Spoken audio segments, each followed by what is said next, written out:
Hey, I bark. Are you kidding me? Eyes up here. His shoulders jolt slightly at my demand. At least he has the decency to look embarrassed. But a beat later, it melts from his face, leaving behind a steely frown. He takes a single step forward, leaning his head down toward me. Listen, Petal. I don't care one bit if you think this is uncool. When he makes air quotes with both hands as he says uncool, I swallow back fire. The bastard called me Petal. Where the hell is this guy from? Downton Abbey? Who the hell calls anyone Petal anymore? I open my mouth to unleash a tirade of expletives and how dare you, but he cuts me off. I have just as much right to park here as you do. I'm not doing anything illegal, and I'm not moving. Get over it. He spins around and saunters behind his food truck, leaving me standing there with my jaw on the ground, my fists clenched and nothing to say. How the hell did this happen? How was this guy able to shift from charming stranger one minute to insufferable bastard the next? How did he just destroy years of island food truck etiquette in minutes? How did a complete stranger leave me a mess of frustration and outrage? The window of his truck slides open, and a man with a younger, friendlier version of the hostile stranger's face sticks his head out. Are you all right? He asks in that same melodic English accent, his own hazel green eyes glistening with concern. At least this one's polite. I slap my hands on the metal countertop lining the window.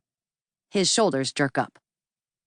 I'd like to speak with that ball of sunshine you work with. His eyebrows jump up his forehead. He twists his head back. Oi, Callum! Callum walks up to the window, still sporting that sour, unfriendly expression on his face. Does this guy suck on lemon wedges before engaging other human beings? When I wag my finger up at him, he doesn't even blink. The polite one does, though, before flashing him a panicked look. I can't take one more thing working against me right now. So I won't. From this moment on, I'm going to make your life a living hell.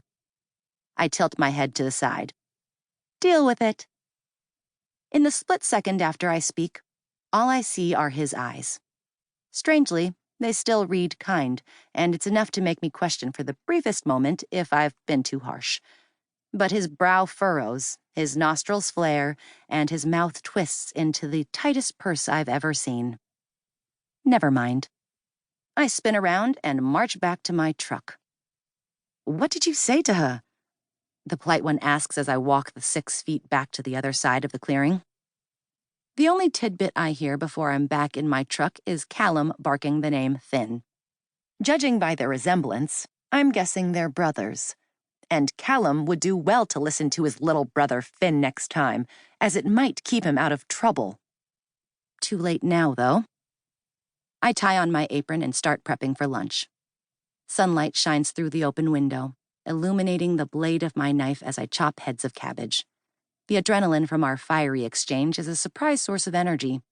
I shred the whole tray in half the time it usually takes. All he had to do was show 1 ounce of courtesy.